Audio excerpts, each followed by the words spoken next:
తెలంగాణలో మామిడి సాగుకు పేరు పొందిన జిల్లా అంటే కరీంనగర్ జిల్లా. అక్కడ రైతులు ఈసారి కూడా ప్రతికూల పరిస్థితుల్ని ఎదుర్కోవాల్సి వస్తోంది.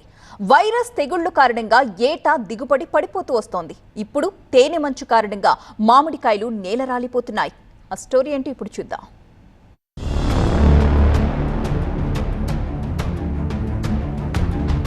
రాష్ట్రంలో మామిడి సాగుకు అనువైన ప్రాంతంగా గుర్తింపు పొందిన కరీంనగర్ జిల్లాలో మామిడి రైతాంగం కష్టాలు ఎదుర్కొంటోంది. ఇక్కడి మామిడి పండ్లకు దేశ విదేశాల్లో డిమాండ్ ఉంది.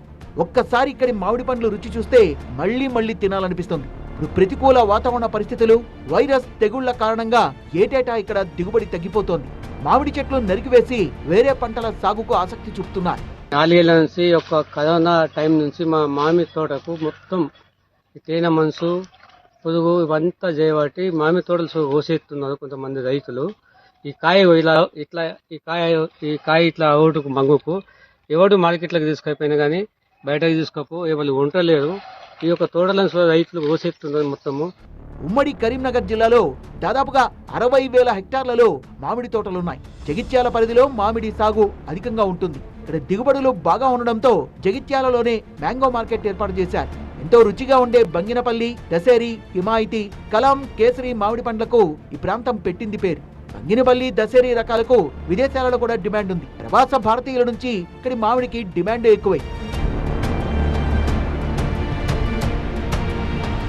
ఒకప్పుడు జగిత్యాల మార్కెట్లోకి మామిడి పంట వచ్చి రాగానే ఢిల్లీ వ్యాపారస్తులు క్యూ కట్టేవారు. 5 ఏళ్ల క్రితం వరకు ఈ పరిస్థితి కొనసాగింది. గిట్టుబాటు ధర కూడా బాగానే ఉండేది. కానీ అనంతర కాలంలో దిగుబడి క్రమేపీ తగ్గుతూ వచ్చింది. పూత దశలోనే తేనె మంచు పురుగుతో పాటుగా బూడిద పురుగు కారణంగా పువ్వు మొత్తం రాలిపోయింది. పెస్టిసైడ్స్ వాడినా ఫలితం లేకుండా పోయింది. ఒకేసారి దిగుబడి 40% వరకు తగ్గింది.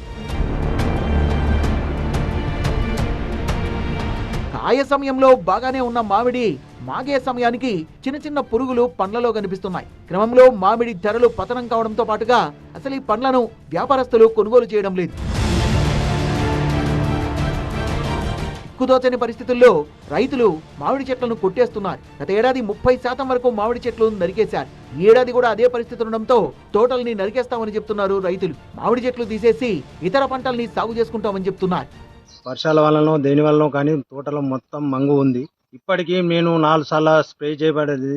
స్ప్రే చేసినప్పుడల్లా దాదాపు 20 డ్రమ్ముల మామిడి స్ప్రే చేయబడుతుంది. దీనికి పెట్టుబడులే దాదాపు 3 లక్షల దాకా అయింది. మందులకు 1,50,000 దాకా మందులకే ఖర్చు అయిపోయింది. అయినా కానీ ఈ రోగం అనేది ఏ విధంగానూ వెళ్ళిపోతలేదు. మామిడి సాగుకు ఎంతో అనుకూలమైన కరీంనగర్ జిల్లాలో ప్రతికూల వాతావరణం కారణంగా తోటల సాగు తగ్గిపోతోంది.